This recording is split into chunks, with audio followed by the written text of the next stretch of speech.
Hi, Lily and Oz. Thanks for joining. We'll give everyone a minute to trickle in before we get started, but excited to have you guys here. Um, would love, as we're waiting for people to join, for you to introduce yourself and let us know um, how old your kids are and what made you curious to join today so we can make sure that whatever we share is relevant to you too. We'll be letting more people in just as they trickle. Hello, can you hear me? Yes, I can hear you. How are you? Oh, I'm good. How are you? Doing well. How old are your kids and what made you curious to join today?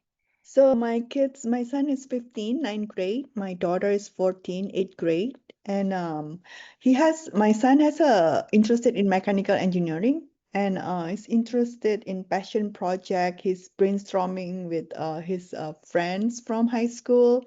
But it's so difficult to come up with like an idea. Like they have many different idea, but they check it and then it's somebody else already created that, and so they are not sure if it is unique enough. Awesome. Well, thanks for joining today.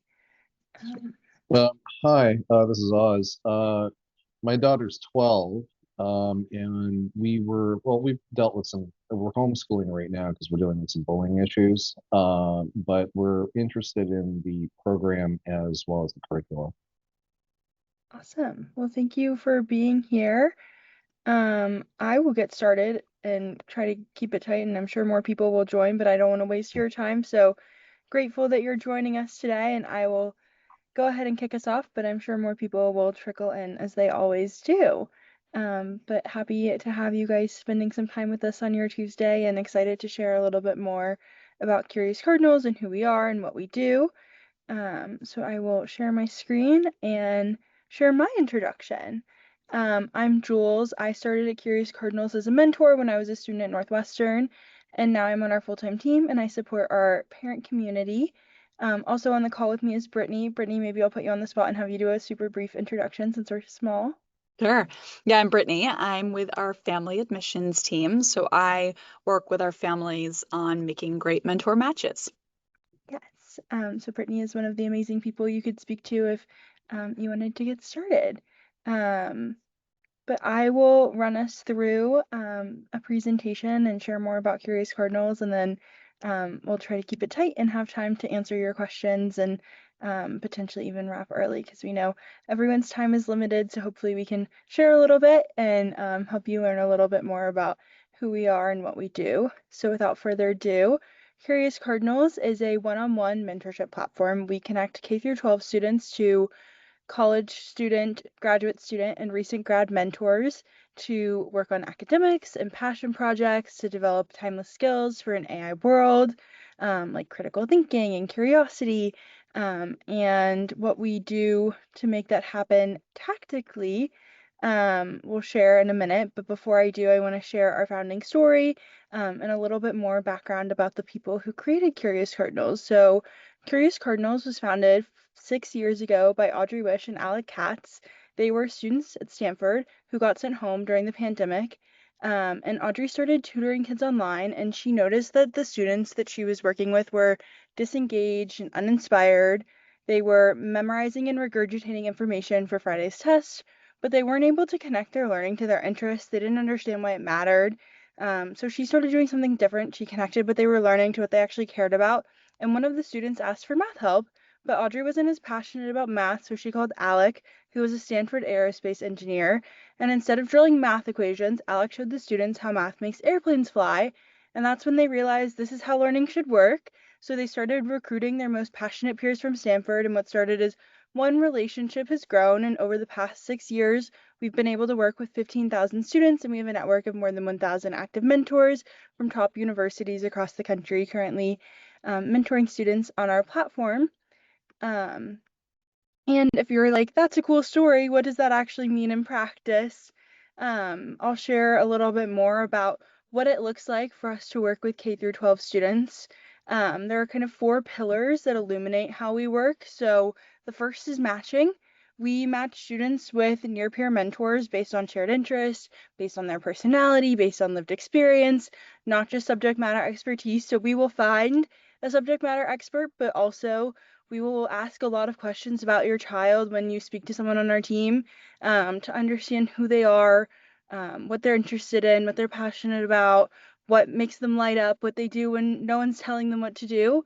And so if you have a 7th grader who loves Taylor Swift and plays volleyball and needs help in biology, we can find the Stanford biology major who also loves Taylor Swift and also plays volleyball. So they have those shared nodes of connection, so that when they're doing the volleyball work, or when they're doing the biology work, they can connect it to volleyball or to Taylor Swift or to the other things that your student cares about. And because we have so many mentors, we can find people who have amazing personality matches. They're truly magical matches, as we like to say. The next pillar of what we do is structure. So every session has a framework. Mentors come in, they often do some sort of check-in, like a rosebud thorn. So not only do they get to hear what's going well in your kid's life, your kid gets to hear what a Stanford or Harvard or MIT student's life is like. And then mentors help students set clear and achievable goals, and work through them in the session. And we ask students and mentors to meet regularly. Most often that looks like meeting on a weekly basis. We've seen that's where real change can happen. That's where things are set up for best success. It's not the cram session at the last minute, but that steady weekly relationship. And at the end of the day, our hope is that we inspire a love of learning. We like to say that our North Star is helping students find their North Star. And so we want kids to feel like what they're learning is connected to who they are and what they care about, so that they feel agency over their learning. And what that looks like in practice is we have 2 main tracks at Curious Cardinals. The first is our academic mentorship track. That's like core subject area support. It's kind of like tutoring, except we like to say tutoring is the T word because it has a connotation of being transactional for Friday's test. And this is about so much more than that. This is a chance for students to connect their learning to their interests. It's a chance to develop study strategies, improve grades and performance, cultivate interest and active engagement over time. I'll share that when I was a mentor, I worked with a student named Estelle when she was a middle schooler, and I helped her in her English class. And when Estelle and I started working together, she was failing her English class. And when she finished the school year, she had all A's. But really, it was not just, oh, you're doing better in English now, is you learned how to advocate for yourself, how to talk to your teachers, how to ask for what you need. You learned how to study. You have the scaffolding in place now, and you understand why doing the reading matters. And that's kind of the bigger picture overview that we like to use. And the way I got Estelle to care about her reading was not just drilling it into her, it was connecting it to her interests. So, Shakespeare analogies to Gossip Girl and the OC and Olivia Rodrigo songs and all of the things that she's passionate about and cares about. And that's really the heart of what we do, whether it's English class or your passion project. Passion projects are our more popular track. They're the heart of what we do. I know when we were doing introductions at the beginning, it sounded like the passion project track was of interest to some people. And so within our passion project tracks, we kind of have 4 main categories. The first is building a portfolio. That's super common for our engineering students, for our artists, for the students who want to do multiple different projects over the course of time. The next is research. So that could be publishing in a journal. We've had students publish in a variety of journals. It could be presenting at a conference. It could be the school science fair. There's a variety of options and avenues within the research track. The next track is launching an organization. So leading a social impact initiative, starting a nonprofit, starting a club, starting a business. Those are all things that would fall under the category of launching an organization. And then the last pillar is content creation. So if you have an aspiring podcaster, YouTuber, blogger who's going to write the next viral Substack, it's a great avenue for them to work with a mentor on that. And then as 2 kind of add-ons, we can help with executive functioning support, and we can help with pathfinding. So if your student comes to us and they don't yet know what they want to do, that's totally okay. We have a passion excavation process to help them figure it out. And Oz, I see your question in the chat. I'm going to share more about our mentors in a minute, but we will definitely get to that. But before I share about our mentors, I'll share just a couple student examples. We've worked with more than 15,000 students over the past 6 years. I'm going to tell you about 5 of them, but know that this is just a snapshot of a few students to hopefully show you a little bit about what's possible. Starting with Armand. Armand is a 9-year-old from the Bay Area, and he invented a copper bar of soap that never expires and never runs out. He worked with his mentor, Kosh, who's a student at Stanford, and now he is putting the soap into testing and production, and his goal is that it can help provide resources to places where water is a scarcer resource, and this is his vision and his goal, and he's 9 and he's working hard at this, and he is the cutest, and so I would envision that this is one piece of a portfolio that he'll build through the years, so one project that will probably be one of many. Next up, I'll share Karis. Karis could be good inspiration for Oz, your daughter. Karis is founding a youth-led nonprofit that connects dementia care patients to youth, and she had read research about how play was really important for dementia care patients, and so she's going in. Right now, she's scaling across the Pacific Northwest to go into dementia care facilities and create pen pal programs, create play exercises, and have multi-generational immersive experiences. And she's been working on this with her mentor, Hira, who goes to Columbia and has experience developing and scaling nonprofits. So that's one example of a way that a student and mentor can work together to launch an organization. I'll also share Sloan. Sloan is a 10th grader from New York, and she wrote a paper about cleaning up Earth's lower Earth orbit. And so she wrote this paper. It garnered attention from NASA. She's published a mission concept with NASA and visited the Marshall Space Center. And so that's what a research track could look like. And that's an example of another thing our students have done. And then last but not least, I'll share Josh. Josh is a student who kind of moved through the different buckets. He came to us and he wanted to start an organization. So we started Clubfoot Connect. And through the organization that he started, he's done the social impact work, but he also had a blog. He did research. He had an internship. And now he's a student at Penn. And Oh, so that's an should. I don't know example how long of what it they can said. look like to kind of touch all the different pieces. And if you're wondering how students actually get there, we'll break down what our process looks like with Rose. So Rose started a jewelry business, and she fits really nicely into what we call our magic project formula. So we take a student's interest, we think about the skills they want to develop, and the medium through which they want to share it, and then we can turn that into a project. And so what that looks like in practice, with Rose, it looked like she got on a call with our team and we asked her what she was genuinely interested in, what she was curious about, what she likes to do when no one's telling her what to do. And she told us about her love of jewelry and fashion, all things pink. She is a girly girl, and her mom was like, how can we turn this interest into something real that's doesn't just feel like surface level? And what we did was we asked her, what are your superpowers? Where do you thrive? What are your strengths? And we heard about her natural ability to influence others. All of her friends turned to her for recommendations, for advice on what to wear and what to do and what she's shopping for. And we told her that she could turn that into selling and marketing and develop out that skill. But we didn't make her do it alone. We matched her with Phoebe. Phoebe was the president of the fashion club at Brown.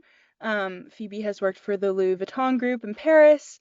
And Phoebe is a person who has the business acumen and the fashion passion to be able to help Rose develop and scale her business. And the result of their work together was when Rose was a freshman, think this is literally just the beginning of her high school journey, she was able to generate more than $10,000 in revenue last year. She had a partnership with Love Shack Fancy. She's doing trunk shows, and this is just the beginning of her journey. And so she's continuing to scale this business, and she donates a portion of her profits to a maternal health care nonprofit that she cares deeply about. So this is one example of what it looks like to go through that passion excavation process and figure out how to turn something that might feel surface level into a real passion project. And then we also like giving students something to build toward. And so we have our second Timeless Skills in an AI Era pitch competition coming up. It's open to all K through 12 students. So you can build alone or with support from a Curious Cardinals mentor. Submissions are due on May 9th, so it's fast approaching. But if you have a student who's already working on a super cool project, we'd love for them to submit.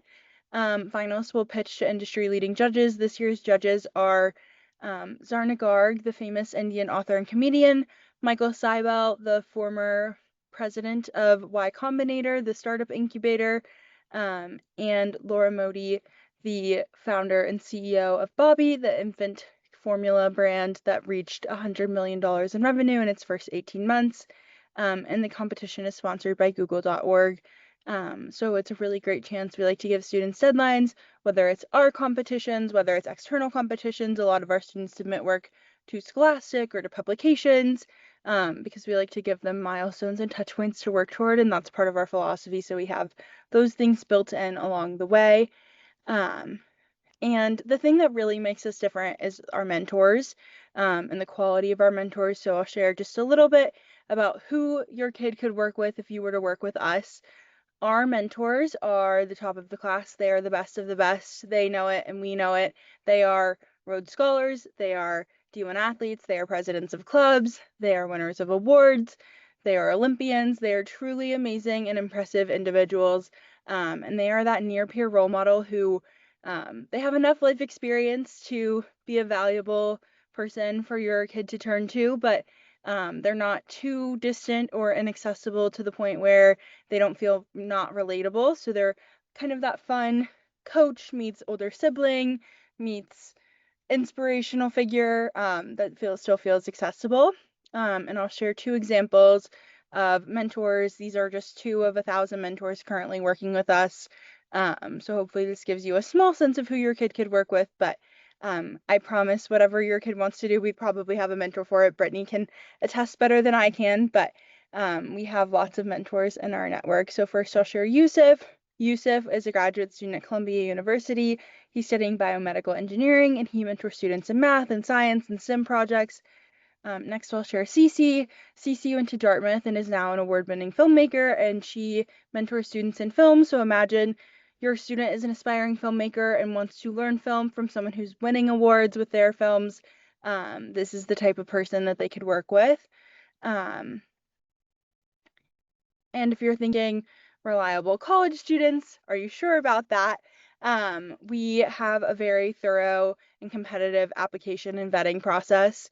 And so our interview process is an extensive process that our mentors go through where we vet them thoroughly. We also give our mentors onboarding and training support. More than half of our full-time team are former educators and people who went to Stanford and Harvard's graduate schools of education. And so our mentors can do what they do best, which is engage with and inspire your kids in that subject matter expertise. And then they have the scaffolding and support of our team of learning designers and education specialists who can help make sure that our mentors have the access to resources that they need. We also have an extensive resource library, and so our mentors have access to different things. So we have an executive functioning curriculum, we have lots of different tools and tips and tricks for our mentors. And lastly, our mentors get feedback and reviews from our education team. I'll share that when I was a mentor, one of my favorite emails to get every month was my monthly digest that told me everything I was doing well and everything I could be doing better. And so those are just some of the touch points that we have, but we have an ongoing feedback loop with our mentors. So we stay in touch with them. And tactically, that's kind of what mentorship looks like. And I'll hand it over to Brittany to share a little bit more about how it works, and then we'll open it up to questions. Perfect. Thanks, Jules. So how it works. So students and mentors will meet on a weekly basis, typically for 1 hour sessions. You'll have direct access to your mentor's calendar, so you can schedule a time that works well for your student on a recurring basis. And if you need to reschedule or cancel sessions, right, that's all easily done from the platform. So it gives you that ability to really navigate your schedule kind of in a way that's the most convenient for you. When a student finishes a session within a couple of hours, usually about 24 to 48 hours after the session, parents and students will both get session notes. Those session notes will include information on what was covered during the session, what next steps are, where's the mentorship going after this, anything that they agreed on would get done during sessions, anything you as parents can be doing at home to be encouraging the learning beyond the mentorship sessions. Also a great tool from the parent session notes to use that as a conversation starter with students instead of just getting the session was fine, the session was okay, being able to have something that you can pull from what they actually did to learn more about what they did and engage in conversation that way. So we found that parents love those session notes. We have progress reports that also go out every 3 months. So those progress reports are where we really give that opportunity to zoom out and look at the mentorship a little bit more holistically, review what the milestones were that were accomplished over the last few months, where is the mentorship going, and what exactly is the plan for us to get there. When you begin mentorship, you get kind of a skeleton plan for what mentorship looks like and what to kind of expect over the next 3 months. But as the mentor and student continue to work together, that gets refined and those goals get even more specific. And so having that opportunity to zoom out, to reset goals, to visit and reevaluate during those, especially those transitions between seasons and between semesters and start of school, end of school, that's facilitated through some of that progress reporting. And as I kind of just touched on this a little bit, we want to encourage our students to set new goals, set new heights, continue to strive for the things that they want. And so our mentors facilitate that through that progress reporting and setting new goals and having that be an ongoing conversation. And so how do you get started and start meeting with a mentor? It's a great question. So the first step is to speak with someone on the family admissions team, someone like myself, who will meet with you and ask you a bunch of questions, of course, answer any questions you have about our program, but also ask you, and if your student wants to join, we're always love the opportunity to get to talk to students. You ask a lot of questions about who your student is. So what are they like? What do they like? What are qualities of a mentor that they'd work well with? Really, as much information as you can give in that conversation, the better we can make an even better mentor recommendation. So really getting to understand who your kid is, what they're interested in, those kinds of things. After we do that intake, we just in that information, the family admissions teams works with our education team to really find that dream mentor. So what is a dream mentor to us? Well, it's someone that we think is a content expert in the area that can really help them explore and deepen their interest in that particular field. It's also someone that's maybe walked the path that your students are wanting to walk. So someone who can really demystify what that looks like, demystify what it looks like to start a nonprofit, right? And even just get started and go through that process and scale it. But it's also someone that our students are just really excited to get to meet and work with on a regular basis, someone that has similar interests and someone that they just connect really well with. So finding that magic trio is how we find their kind of perfect mentor. And then the last step is then approving the plan and getting things scheduled.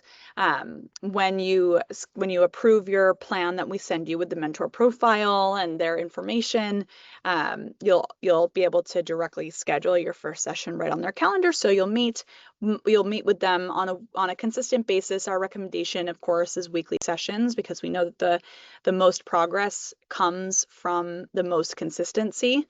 And the way that we have it structured from a pricing perspective is you start with an evaluation period to really make sure it's going to be a great fit.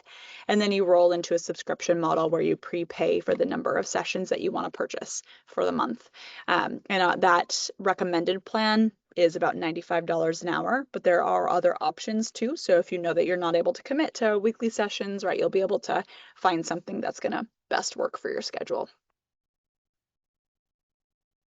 Awesome. Thank you for all the info, Brittany. And we will open it up to Q&A. Brittany and I are here to answer your questions. You can feel free to unmute. You can ask questions in the chat or live. And while we kick off the Q&A, I will let Brittany share the link to schedule a call in the chat if you wanted to speak to her or someone else on our family admissions team. They are the best at making matches and they would love to speak with you. But happy to answer any questions anyone has. I just had a simple question. So, I mean, the rate's fine. How many sessions do you typically look at a month? So my daughters, I think we'd be looking at two things. We'd be looking at some of the scholastics, largely around either math or English, and then she's interested in setting up. She's been for a while because I'm getting through stage 3 cancer. And so she's been interested in setting something up called Audrey's Helping Hands, which is kind of looking at kids who have cancer. Mm-hmm. Love that. Brittany, do you want to answer? Yeah, so typically, so if for we call them engagements, right? So if it's a passion project engagement or an academic engagement, we typically recommend one session per week or about 4 sessions per month. The idea for us is that the most consistent that we can be, the better the results we're going to get. So if we're going to focus on academic mentorship, then we want the focus to be on academic mentorship for that session. And then the other session, right, could also be about that passion So you're project. talking basically 2 engagements a month, probably $800 a month for Yeah. 2 sets of, it Yeah. would be 2 separate mentors, correct? Exactly. Yeah. So typically 2 separate mentors, really wanting to find, we have a lot of really great mentors for each of those respective areas. And so finding someone that can really support and be the best match for her in setting up a passion project, like a nonprofit, and someone who can really support on the academic side, it's likely going to be 2 different people. We have families who, if they do that, they might do 2 sessions per month for passion project and 2 sessions per month for academics. But we can kind of talk about in that consultation, her specific areas for growth, what the goals are and the plan is, and provide a more tailored recommendation there. But yeah, you're Okay, looking that at somewhere makes, between. yeah, that makes sense. Just trying to think timeline wise. I've got some travel coming up for mothers trying to finish up homeschool for this calendar year. Yeah. Do you engage over the summer months as well, or is it just the academic calendar year? No, we engage with students all year round. Since it's a personalized one-on-one kind of service that we offer, we're able to get started at any time of the year. Very common to get started in the summer, especially because there's just usually there's less demands on our time as compared to the school year, but we're available year round. Okay.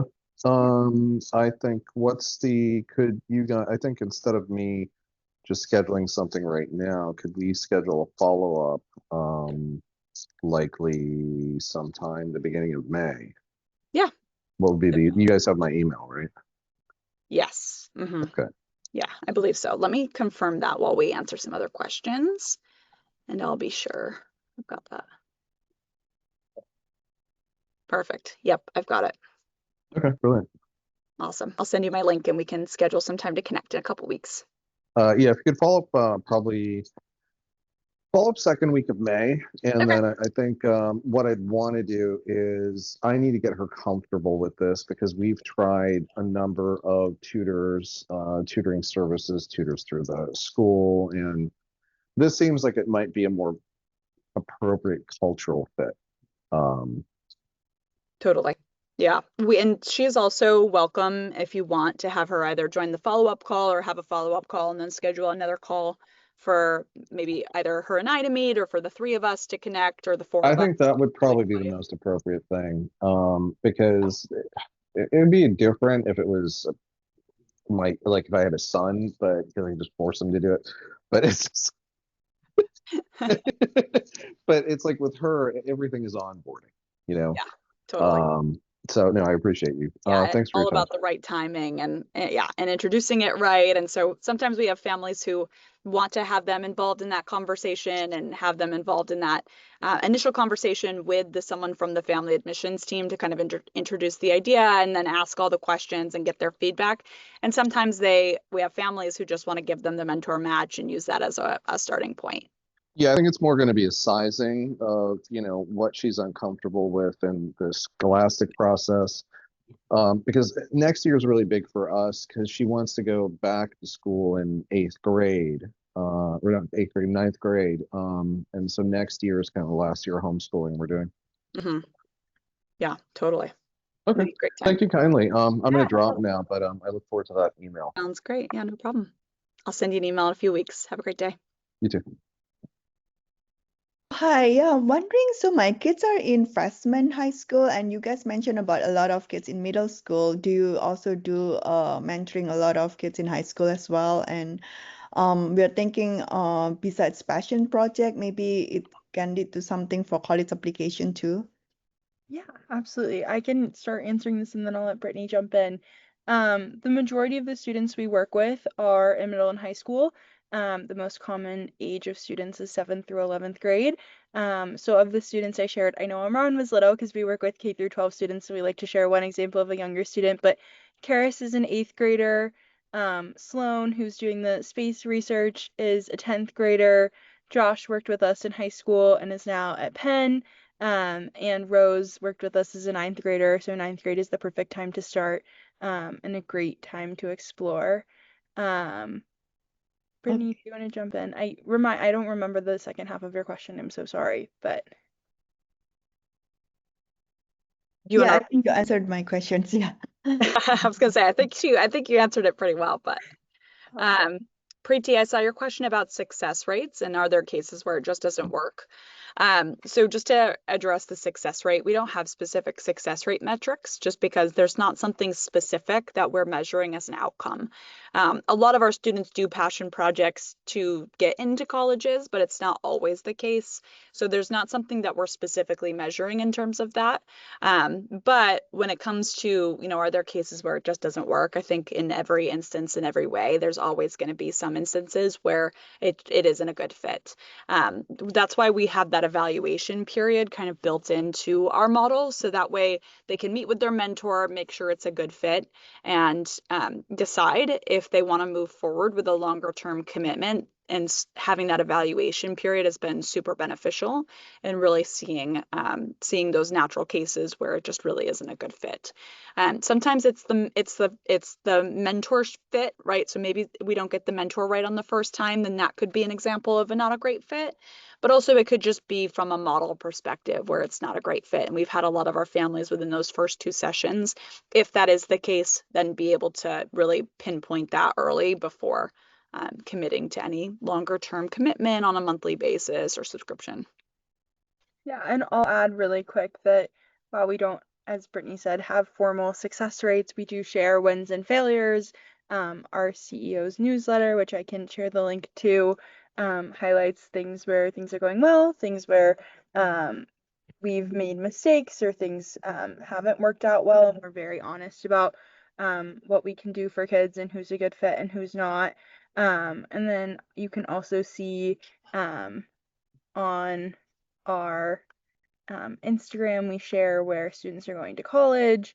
We share things like student stories, and so you can get a sense of the types of work our students do through our social media. And even though Oz dropped, one way that we like to say parents can share Curious Cardinals with their students and introduce it is by scrolling through our Instagram and looking at the things that other students have done while working with us.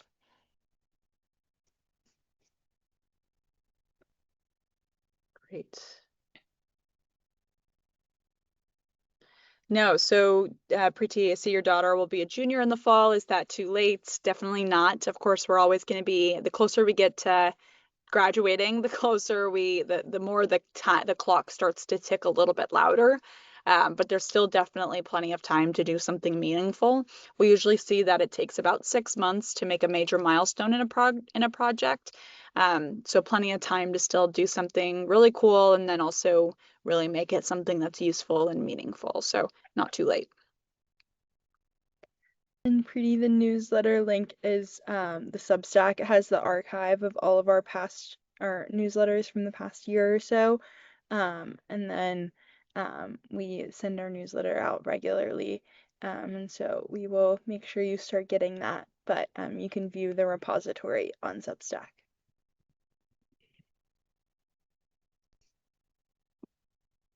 Are there any other questions we can answer for you all?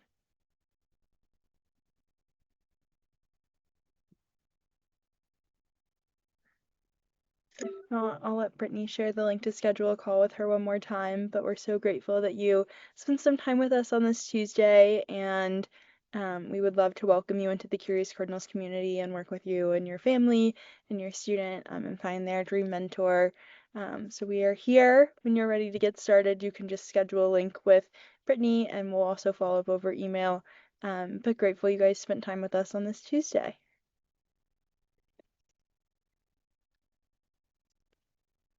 Awesome. Okay. Thank you all. Have a good rest of your Great day. day. Bye. Bye.